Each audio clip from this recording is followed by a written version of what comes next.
All right, we're going to get into spoilers. Welcome to my spoiler review of Star Wars Rogue One, or Rogue One, a Star Wars story. The latest film from Gareth Edwards and the latest entry into the Star Wars cinematic universe. This, of course, being the first side story to Star Wars in which, yes, there was no crawl. And if you've already seen my non-spoiler review, well, if you haven't seen it, I will link in the description. This review will contain spoilers. I want to get into what actually happens in the film and what I liked and what I did not like in detail. So this is kind of like more so the real review. Like, the last review was more just talking about, you know, should you see the movie. This one actually really goes a little more in depth. So get ready, because we're going to talk about a lot of spoiler stuff. And of course, feel free to comment your favorite moments or least favorite moments. Now, the thing about this movie is I love the movie, but it was not a perfect movie, but it didn't need to be, because it's a Star Wars side story. And I think at one point we're going to have a lot of these movies, and they're all going to be kind of different. This was more of a dry, kind of more serious, kind of somewhat depressing war movie, like a bittersweet movie.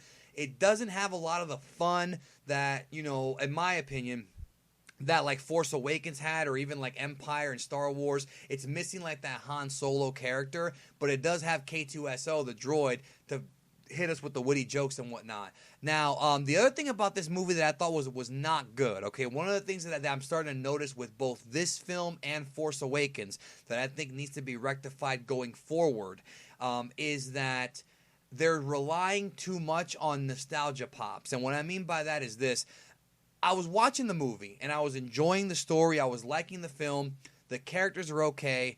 But as I'm watching the movie, I'm waiting for more Vader, more Tarkin, more stuff that I recognize. And that's not a good thing when it comes to a film. You don't want to make a movie to where the whole thing is based on watching the other movie. So if you watch this movie and you've never seen Star Wars, you've never seen any of the other movies, especially the first Star Wars, and especially Revenge of the Sith, the pops and the Easter eggs that are there for you, you're not going to understand it. You're just not going to get it. But I don't think that's fair to criticize the film, because you're supposed to know that going in. It's called Star Wars Rogue One, or Rogue One, a Star Wars story. You should already know what Star Wars is and be familiar with it before watching this film.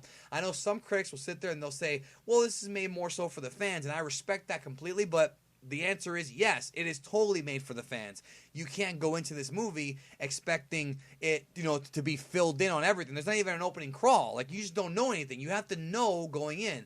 That's bad. It is a bad thing, but it's something to be expected. However, that being said, one thing that does concern me is that I did find the nostalgia stuff far more interesting than the actual story. The story was good. It wasn't great. The Jyn Erso, Galen Erso stuff was good. I didn't think it was great. The action sequences, though, especially the last like 30 minutes of the movie, are absolutely insane. So we got to get to some stuff here and talk about specifically what I liked and did not like. And the crawl thing at the beginning of the film does bug me. I'm not going to lie. This movie needed a crawl to explain to the people who Krennic and who Galen Erso is. I thought the relationship between Galen and Jyn was amazing, and also between Jyn and Saul Guerrera. That was great stuff. Forrest Whitaker, I mean, that character's kind of weird, but I did like it. Director Krennic is definitely the main villain of this film. Like, Krennic is the main villain, and Jyn Erso is the main babyface, the main good person, right? That's how it is. But the real impact with the audience was the appearances of the nostalgia characters, and we're going to get into it right now. Grand Moff Tarkin has more screen time than Vader. Vader, of course, is in the film. And then we have, of course, Leia, which was the big surprise at the end. Not to mention they also had Jimmy Smits. There were little references to the other movies where, again, if you haven't seen the other movies, it's not going to make any sense to you. This is not a gateway movie. Jimmy Smits, portraying Bail Organa, mentions Obi-Wan Kenobi. They talk about, you know, the Jedi being, you know, oh, he's in hiding and all that. Could be Yoda, but I think it's talking about Obi-Wan. You know, Mon Mothma's appearance saying, oh, who can you trust with the plans? And he's like, oh, I trust someone with my life. And it's, of course, Leia. We see a CGI model of a young Carrie Fisher at the very end of the movie saying hope, which was a great, like I said, the theme of the movie was hope, and I thought it really nailed that. I thought it nailed that perfectly. But I also thought it was, like, again, a lot of the nostalgia pops. Also, Vader, okay, Vader stuff is what really had me marking out, dude. But again, I'm a Star Wars fan, so I can say that. They go to Mustafar. Director Krennic goes to Mustafar, and Vader and that's the planet where Obi-Wan and Vader had their duel at, where Obi-Wan cut off his limbs, and you see the castle Vader built there, and you actually see Vader out of his suit in a Bacta tank. Now, I had broke some spoilers a couple weeks ago on this channel, about a week ago, about Vader's role in the movie, and I was right, but I was also wrong, or at least the information I had was right. What I mean by that is this: he only has 2 scenes in the movie, but those 2 scenes, okay, first of all, it's badass. It's Vader, James Earl Jones, the winning combination. Just seeing him on the screen, his entrance when the fucking doors open and you see him walking, huge round of applause in the theater, dude. Like, it was just so epic. And his conversation with Krennic, and then later on in the film, the part that had me I watched this part like so many times because it leaked on the internet, this scene of Vader slicing through the rebellion and slaughtering people. This is what we want to see from Vader. Darth Vader fans, Star Wars fans, I know some of them are salty that Vader only got like, I don't know, 6 minutes of screen time, but every scene he was in was just stole the movie. Just when he picks up the fucking, he's fighting these dudes with his lightsaber. He's blocking, like, there's like fucking like 8 fucking rebellion guys blasting at him. He's blocking all this shit. He's throwing dudes around, choking them, fucking cutting guys in half, decapitating them. If you like that kind of shit, if you've been waiting for Vader to be a badass, you got it. In this movie, you got it. And I loved it so much. It did rely a lot on nostalgia, but I popped so much. Gold leaders in the movie. 3PO and R2 are in the movie. Lots of references to episode 4 and 3 and 4. Because it was the bridge between the 2 movies. And I loved it as a Star Wars fan. This movie is made for Star Wars fans. Like, that's pretty much the big important thing, is the more hardcore of a fan you are, the more you'll probably like this movie. The casual moviegoer looking for action, you're going to get action. And the action scenes were great, but it's not going to really hit you as much emotionally as if you are a Star Wars fan and if you're immersed in this universe. Jyn Erso by herself and the Death Star plans, I thought the story was good. Like, the whole idea of like a heist story where you have a group of people going into a location to get something, and some may make it and some may not, or hunting something, is always a great movie. A good example is Predator, Aliens, Nightmare on Elm Street Part 3. Tons of war movies do this. These are things that I like, and I knew this movie would be like that. Special effects wise, I mean, it looked great. The space battles, dude, that scene where the 2 Star Destroyers crashed into each other, we've never seen anything like that in a Star Wars movie. Just fucking nuts, man. Just fucking nuts. And I love that sequence. The scene where the Death Star Bray blows up the city on Jeddah was pretty damn epic. Just everything was very, very epic in the film. It was very, very grandiose and very realistic in a way. Very gritty. It's that gritty Star Wars universe, and it takes place literally minutes before A New Hope. So, I mean, there is that. That aspect of it. And like I said, I love movies that are like that. Overall, the Galen Erso story really is expounded upon more in Catalyst. This movie is just a piece of the puzzle, and I don't think it's fair to really judge it on its own, even though I kind of have to. Otherwise, I feel like I'm not giving you guys the full picture. Like, it's part of the Star Wars story. It's a Star Wars spinoff. You have to know Star Wars, but if you judge it on its own, it's still a decent story with great action sequences and really some fun characters. But really, it being Star Wars is what carries this movie to me. It really is. Vader was such a badass. Tarkin, the guy who did Tarkin's voice, somehow managed to match Peter Cushing. It's getting creepy.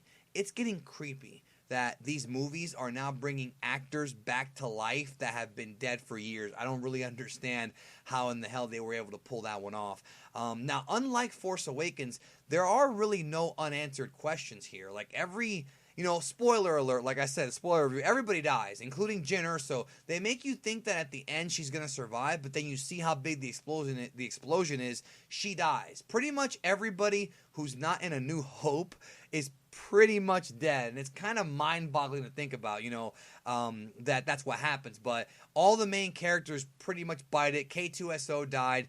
It was kind of a bummer because I like that character, but all the characters, but Jyn Erso, the whole thing was she had to accomplish the goal that her father did, and one thing I loved is the fact that Galen Erso was pretty much forced to work on this doomsday device, the Death Star, and yet he still managed to purposely create that flaw, that hole that allowed the rebellion and Luke Skywalker to destroy the Death Star in the first Star Wars movie. He put that in there on purpose to give the Empire and Krennic a big fuck you. Now, speaking of Krennic, the actor who portrayed Krennic was Ben Mendelsohn, and he did good, but I thought he was a little too, like, I'm an angry space Nazi white guy type of character. He had that whole, like, kind of a mixture of, like, Hux and Tarkin. I guess everybody in the Empire's like that. Just your typical, like, you know, I'm not cool like Vader and the Emperor. I don't have cool lines like Tarkin does. I'm just a guy who is looking to get this, you know, who's power hungry. That's pretty much his character.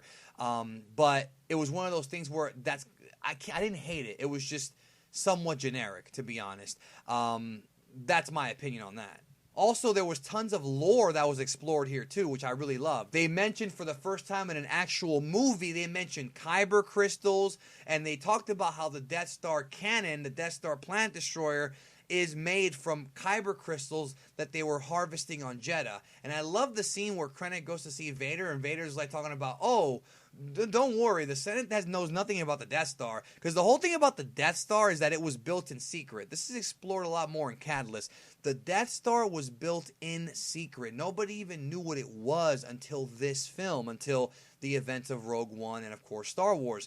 They were hiding it from a lot of people, so they don't want the Empire, they don't want the galaxy to assume that they have this planet-destroying weapon, because as a result of it, some more systems and planets are going to end up leaving the Empire and joining the rebellion, because having a weapon that powerful could be seen as an act of terror. Because remember, guys, a lot of planets in the galaxy are for the Empire. They've been tricked and lied to for many years by Palpatine into thinking, you know, the bureaucrats, just like in the real world, they think that the Empire is a good thing when it really isn't. So they have to build this thing in secret and then kind of create somewhat of a false flag to make people think that it's necessary. That's kind of, I'm not going to go into conspiracies, but a lot of conspiracy theorists believe that certain nations have done that throughout the course of history. Same thing here. And if you look at the prequels, Palpatine did the same thing. I mean, he created the Separatists as a false flag. He controlled both sides in order to create the clone army, which would eventually kill off the Jedi, like, and, you know,